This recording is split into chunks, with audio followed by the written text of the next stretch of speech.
Well, back to Folk Wrestling. We are here with a retro WrestleMania review, and it's also in line with our ECW reviews. But fuck it, we watched the whole pay-per-view, not just ECW matches, and we've got WrestleMania 23. In my opinion, one of the better WrestleManias. I agree. WrestleMania, all grown up. I don't know if I really like the all grown up tag. I mean, it was kind of like plagued throughout the show. I kind of preferred the years previous, like Big Time or Hollywood. Yeah, this year it was all grown up. It all starts again or something. Or... Yeah, I mean, it wasn't bad. I just don't think it was as good This as... is around the time they started doing it every fucking year, though. Yeah, well... I feel like 2040 this year. Like I said, I don't think it was that bad, but I mean, I think the previous years were better. Anyway, WrestleMania 23 all grown up. It seems like... Promo package. If we kick off the show with the promo package, that's what it is. It was alright. Then Aretha Franklin, who I feel like was dead at this point. Yeah, I could have swore she was dead, but no, she's here. She's definitely alive with the amount of shit she's been eating. I'm pretty sure she's dead now. I'm pretty sure. Well, I don't know why she wasn't booked to take on Big Show in a sumo match during this WrestleMania 23, but she was there. Then we had another wee promo package, Superstars of WrestleMania 23, and we kick off. Now she is dead.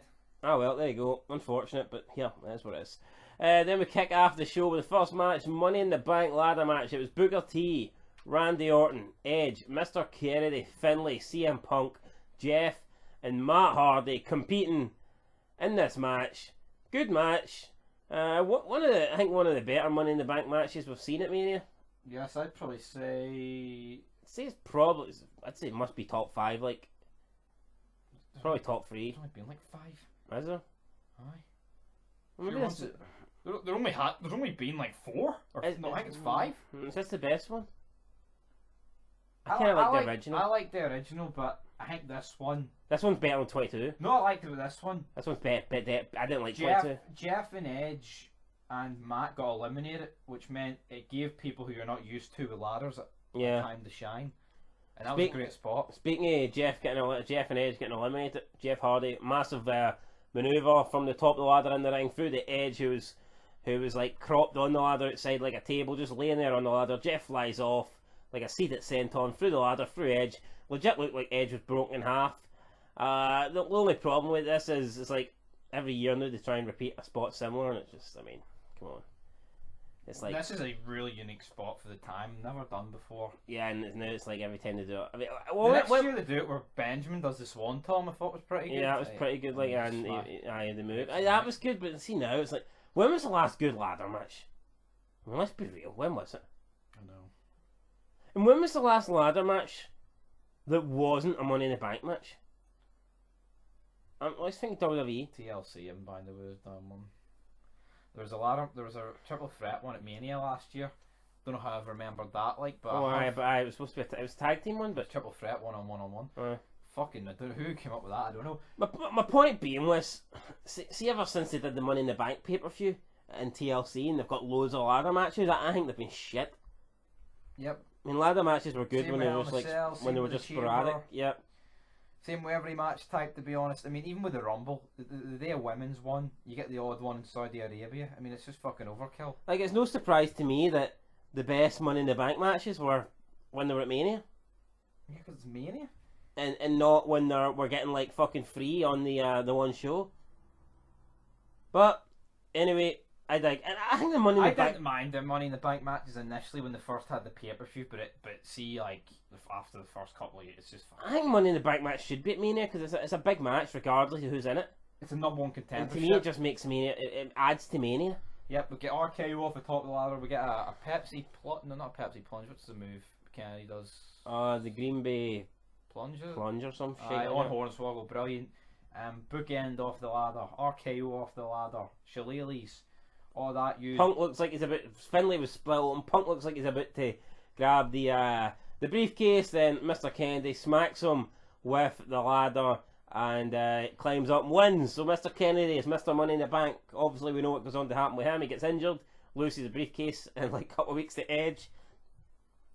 I actually thought Mr. Kennedy had a lot of promise at this stage of his career. I thought he was looking really good. It's only downhill from here, though. Yeah, I mean, this is I'm your son, but Kennedy. I don't think Kennedy ever really recovers for this. This is as high as it gets for Kennedy. Yeah. Which is mad, because coming into this pay-per-view, defeated 7 world champs in the year. which they just. But they milked it like, but it's pretty cool when you think about it. Yep. So he defeated that match with Undertaker. You know, he big profile matches, and then you know, he kind of, you know, after he wins this and he loses it to Edge injury, and he just goes downhill for here. We had the world premiere feud for the Condemned. This was a great wee spot. Basically, it showed you all the wrestlers watching Steve Austin's film. And they're all marking it. Triple H says that he put in the game over for him. I mean, did he really? Maybe he did. Like, I don't fucking know. But Triple H still trying to make it about him. Closest Triple H ever got to a good fucking movie. Yeah, true. But then again, I'd probably rather watch The Chaperone than anything Bret Hart could fucking do. 4 out of 10. Yeah, The Chaperone would be lucky to get a 4 out of 10. I'll give Bret that one. True. Well, But what movies Bret's been in? Goldberg's been in a couple of decent movies. Santa Slay's better than this shite. anyway, Shite the other thing. Kennedy cuts a promo backstage, pretty good, but yeah, I'll be injured in a few weeks, so. now I liked the whole when he pauses and then repeats his name twice. It was just never really done before, so. Yeah, something about him, like. I think Kennedy. My problem with Kennedy is, right, I don't think he was a great in-ring worker. I don't even think he was a good, and he didn't look that great, and he was too flabby. He didn't have he need definition, like, and I'm not saying you necessarily need that, because like I wouldn't say Punk ever had definition, but I don't know if Punk was more of a high flyer, Yes. kind of more like. Punk was more of a kind of do everything. Punk was more of like an all-round good wrestler, like, you know what I mean, like kind of like how Shawn Michaels didn't need to have the greatest, but at least Shawn Michaels was like chiseled. He just looked like Shawn Michaels wasn't flabby. He was. Yeah, I know, I get you, but Kennedy just he just didn't have a body, right? He didn't, and but yeah, let's not bury Kennedy. Let's move on. Batista is all grown up. so we basically throughout the show, like we said, all grown up. They had like these mini people, so you had like the mini Batista. So some wee guy pretending to Batista, then you get the big Batista. So you know, it's what it is. I mean, it was alright. We get more of these throughout the show. But next up, we have two big guys: Kane, Khali. Kane versus Khali. See no evil. I'm not gonna say the match was great. It definitely wasn't. Had its spots. Kane with a big scoop slam on Khali, which was cool. I noticed they didn't even include this in the highlights, so I thought it was fucking weird. They included like the low blow, didn't they? Yeah, I mean, Kane gets a big hook in that he had for his movie. It gets caught in the ropes. He does a low blow to Khali with it. Then Khali kind of just gets up, karate chops him, does the double-handed choke slam, gets the win, then leaves. Kind of chokes Kane out with the chain afterwards. So Khali has a win at Mania. We all know. Only win. We all know where it goes here for Khali. You know, has the job at CENA a couple of times and then transfer to SmackDown. Then becomes the champ. You can win Kane some more. You can win the title on the B show, but you sure as hell can't beat John Cena on the A show, brother. That's about it. Anyway, homage, I guess, to trying to recreate Hogan Andre here. Didn't really have the same effect, but it was alright. Still got a pretty decent pop. The slam was no bad. Up next, we had a Divas all grown up thing. It was mostly Tori Wilson, I think, that was in it. Yeah, I can't recall anyone else in it. They couldn't really do this. So this is kind of weird. I felt because like at this time they portrayed the Divas as like sexy and that, so that for them to have like wee kids, yeah, it doesn't work. You know, it was a bit awkward. So obviously in the promo, like they didn't say that. I think they said like something like strong and what does it say? We're strong, female, independent women. Yeah, like it was the all grown up segment was kind of like feminism or something, you know. But in reality, that's not what they were back in this era. But I guess you can't really say what they. No, I mean, like I mean, look what you had on ECW like what 4 months ago. That strip poker thing that you could hardly have. You know what I mean? You can't really portray that way a bunch of little kids like. So I feel like we're going to do the feminist gimmick. There's better people to do it with than Tori Wilson, though. No, it wasn't. They weren't doing that. I know, but that's what I'm saying. That's just how it came off a bit with me, like, you know. But if you're going to do it, I don't know. I mean, who's even on the roster that would pull it off? Like, see if they did that nowadays. Yeah, Phoenix or something. I think see if they did the thing now. I think that would come off is how the women's wrestling is now. You know. Yep. No, if they had many people trying to pretend to be Charlotte and Sasha Banks, and they're going, "Oh, we're strong, smart, intelligent." You know, it would have, but for them, that wasn't really what the roster was there. But whatever. Right, moving on. What the cookie crumble, guys. Next up, we've got a backstage party. I actually thought this was one of the better backstage WrestleMania. This just shows you how far. See, they do this the odd time now, don't they? But all the legends like do this like dance shit. Remember McMahon did it in the ring. It doesn't work now, but see then it worked. I think this was the best one. I think it's one of the best like WWE Legends reunion things we've seen. Yeah. And there was nothing particularly special about it, but it worked. It was funny. I mean, you've got the crime time. They got crime time with Eugene backstage. Apparently, McMahon beat him up last week and shaved his head or something like that. He's walking down. They start dancing with his sumo expose, and then Eugene's like doesn't he like it? He's pretending like he's acting like Taza for the Mayans. He doesn't want to see it. I don't want it. And then he's like, stop it. And he's like, oh, he starts marking out, and then you get the fucking two dinosaurs, Mae Young and that evil bastard, Fabulous Moolah. I knew Mae Young wasn't dead, but I could have sworn Moolah was dead at this point. Like, and it's just fucking disgusting, man. They never covered them two up enough. I mean, then they start dancing, and then you'd all these legends going past. You'd Jerick Bristow, you'd like with each camera Dusty Rhodes. I mean, so he was in the Hall of Fame. I mean, like I'm not saying I was the biggest Dusty Rhodes fan, but fuck me, I mean he was a legend. Like, see, what are they going to have at WrestleMania 53? They're going to have fucking Kofi Kingston come out in a segment and pretend to be a legend. It just doesn't. It's not going to work, is it? No, but damn right, it's not going to work. You didn't have Jimmy Snooker. You'd what's his name? The Ricky, Steamboat. Ricky the Dragon Steamboat. Steamboat come in doing some karate shit, and they were all dancing. Right, it was a cool segment. Then you Fruit coming at the end with a damn, you know. So that was good. It was good. I liked it. Then we moved on. See if Farouk came back every Raw and said it just after every segment and match, I'd probably give a show a 10. Yeah. Then we did the Detroit Tigers at WrestleMania 23. Looks like Pepe. I don't even think you could pay like NFL players and shit to turn up at Mania now. No. I mean, you couldn't pay me to turn up at Mania, let alone billionaires. Like, I know you got Gronk there, but that's because he's getting paid. Yeah. To host it. He's not turning up as a fan. It's like a publicity stunt. You know what I mean? He's definitely not turning up as a fan. Next up though, we have MVP challenging for the US title by himself. He was just in the ring, no one there with him. Had to wrestle a 13-minute match by himself. But in reality, we all know he was up against the crippler Chris Benoit. And Benoit's last Mania match. Fortunately for MVP, he didn't end up the same way as Daniel Benoit. But he still lost the match, so he didn't win the United States Championship. You could argue Daniel lost the match.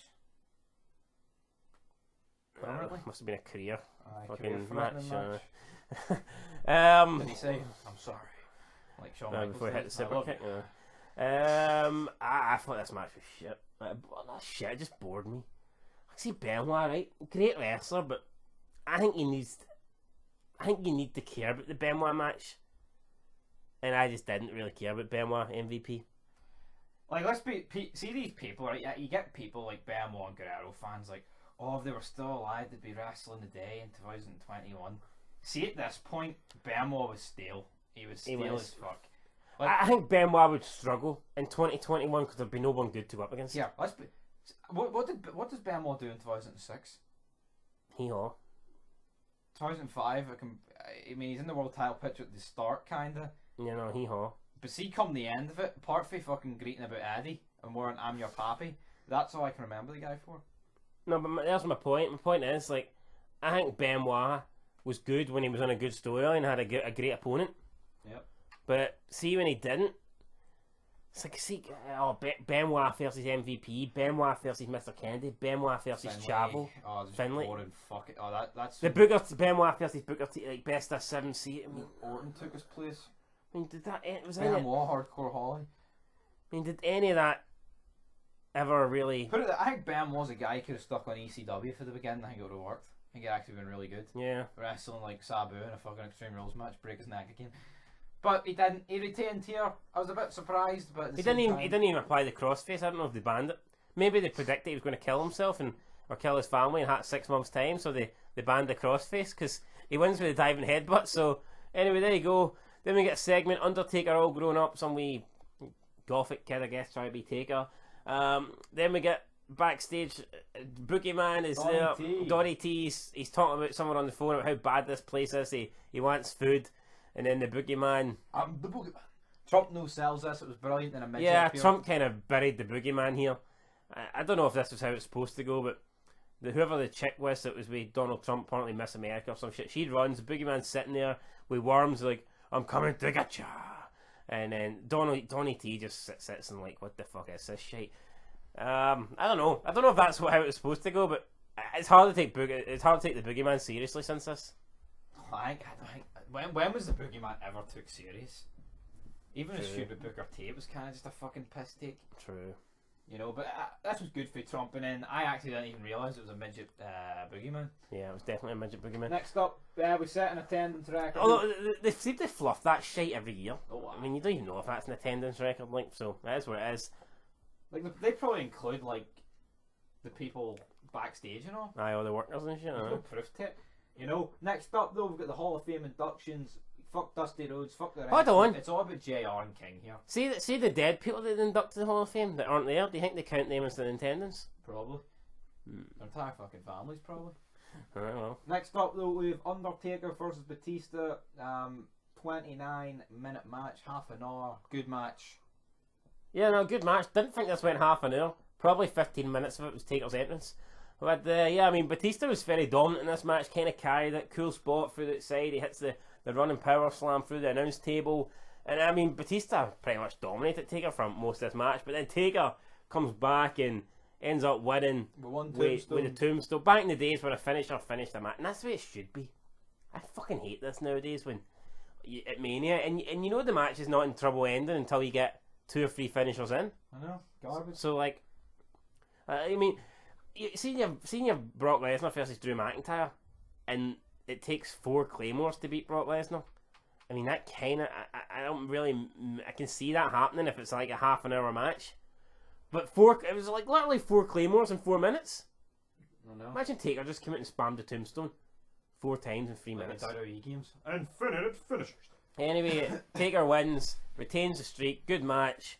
One of the best matches of the night. Then with Bobby Lashley all grown up, and it's mad. You see Bobby Lashley, and he's this big, thick, fucking chiseled guy that looks like a tree trunk. And then the wee kid that was playing him looked like he never ate a vitamin his entire life. So, damn right.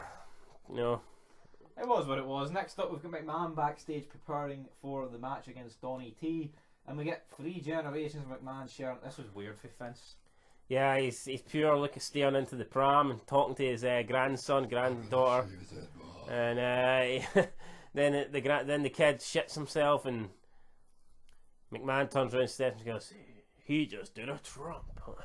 So yeah, McMahon there trying to bury Trump. I guess it was a good wee segment for McMahon. Bit strange for McMahon, but good nonetheless. And I thought it was kind of cool how they had the camera placed inside the pram. Unique. You never really get that. And you're getting you're getting like the angle from the perspective of the kid that was supposed to be in the pram. I thought it was pretty cool.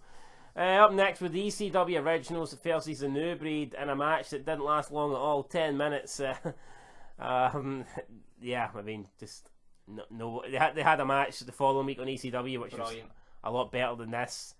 I guess McMahon didn't really want this match taking up too much in Mania. It is what it is. It was one of the weaker matches of the night, if we're being honest. Yeah, that's what it is. RVD hits the frog splash on Matt Striker, gets the win for the Originals. Was the entrance for the Originals. That's probably. Yeah, all the Originals came through the crowd, so you know it's cool for someone like Sandman, I guess, and that to get a WrestleMania moment. So well, fair play. So you think it likes a Sabu? I mean, the guy's done to his body and throughout the years, and he's fucking literally broke. He's not got a penny. I know, it's sad, isn't it? Oh well. Because you're never getting another Sabu. Well, I mean, maybe he does some matches, like, but I don't think you'll ever see a triple jump moonsault for Sabu again. No. You ever seen him, like, when he returns to that ICW or TNA and he's trying to do his pose? He can't even get his arm up. It's a bit sad.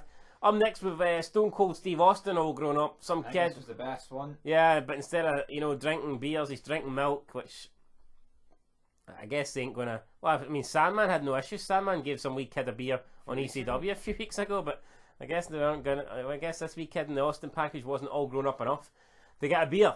Then with Thomas the Hitman Hearns at WrestleMania. Who the fuck's this guy? Boxing legend. Aye, great guy, him.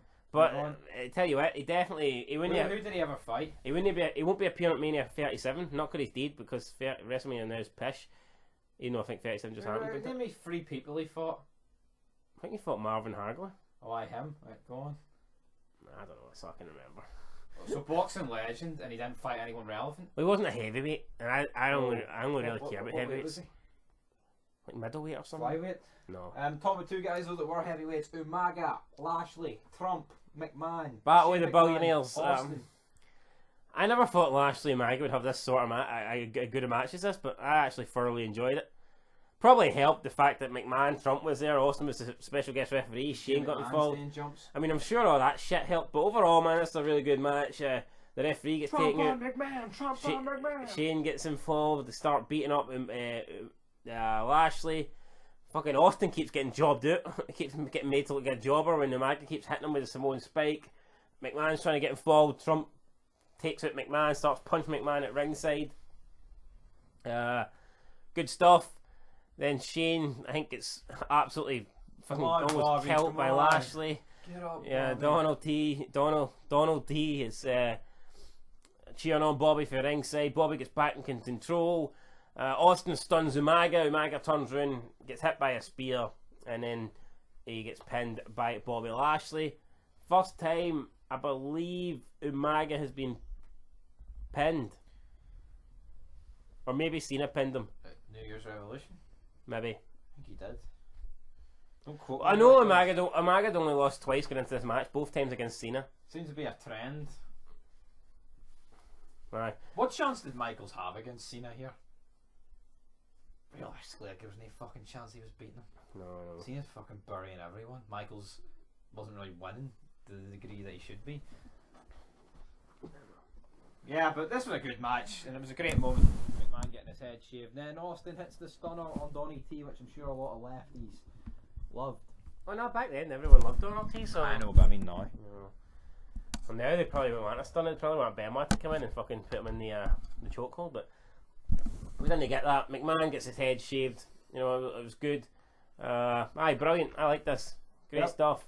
It took McMahon 10 minutes getting his head shaved, so that was just mad. A match that had drama, everything, every emotion in it. Then we had Ashley versus Melina in a lumberjill match.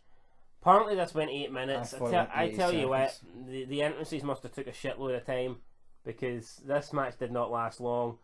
Worst match of the night. Yeah. By far.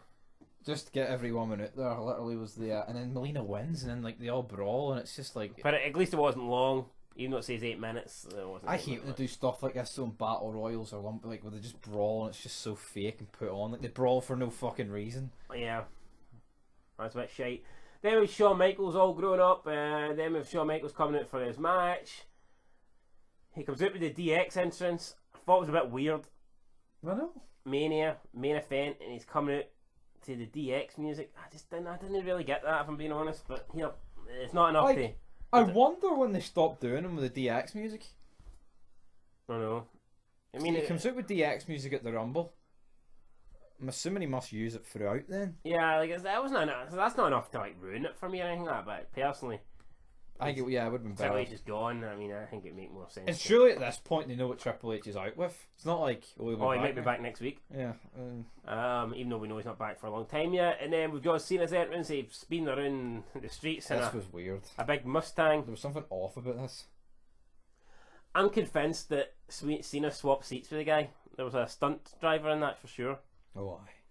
Maybe he was auditioning for Fast and Furious 9. Maybe that's what it was. Cena makes his entrance in, out the Mustang, comes in, has a match with Michaels. This one goes over half an hour. Great match. Michaels dominated most of it.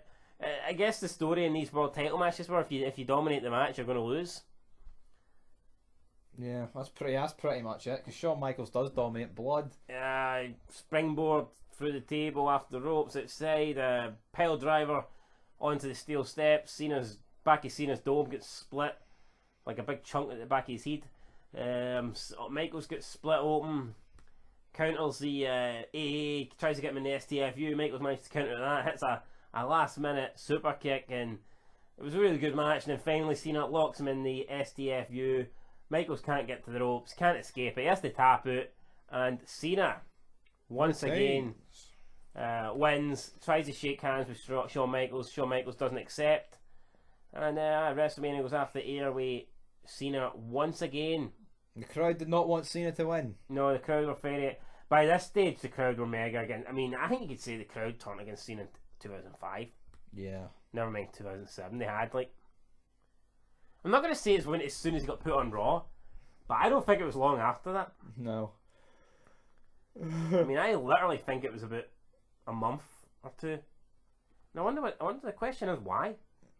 Because they wanted him to beat JBL. Chris Jericho. Yeah. Christian. Both of them, probably. Yeah. Then Angle he buried. Then Yeah, the chamber. that's probably it. Yeah. Then the chamber match he fucking. But I tell you what, like, see if Edge. I'm not surprised Edge didn't come out and went for the spear and like Cena countered it into the FU and beat him. Well, you think logically, like, I mean, he hoovers the belt right back off Edge, then buries Triple H, and then he's at One Night Stand. Because after he beat Triple H and Edge again, and then at One Night Stand, I mean, he had to lose or else he'd been killed. And So. he fucking dominated that match. Exactly. And only lost because the outside interference for Edge. And only lost because he would have died if he didn't lose. So. Yeah. Yeah, but there we go, guys. We're not burying Big Max John. He's great. We'll take him back. See from when Cena wins the title off JBL up till 2009. I think he only loses twice clean. Yeah. One was to Shawn Michaels in that hour-long Raw match, and even then, it was like a switch in music out of nowhere. I guess it's clean. For the belt. Don't know, because Michaels was winning. That's funny.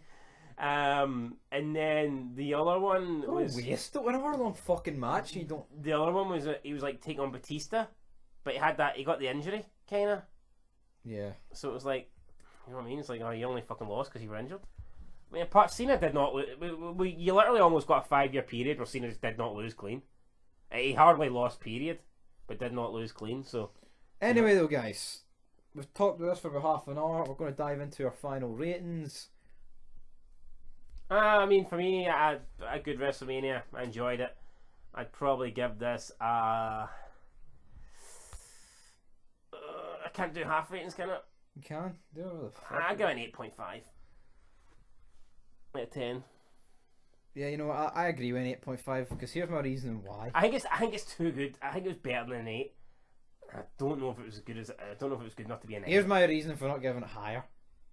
As good as I think it was. There's too many matches I think that were below par. Yes, and I feel like every main event level match delivered. I think the 3 big matches, the 3 world title matches, and the Umaga Lashley match, I thought were great. Yeah, but I don't think there's many iconic moments for this Mania.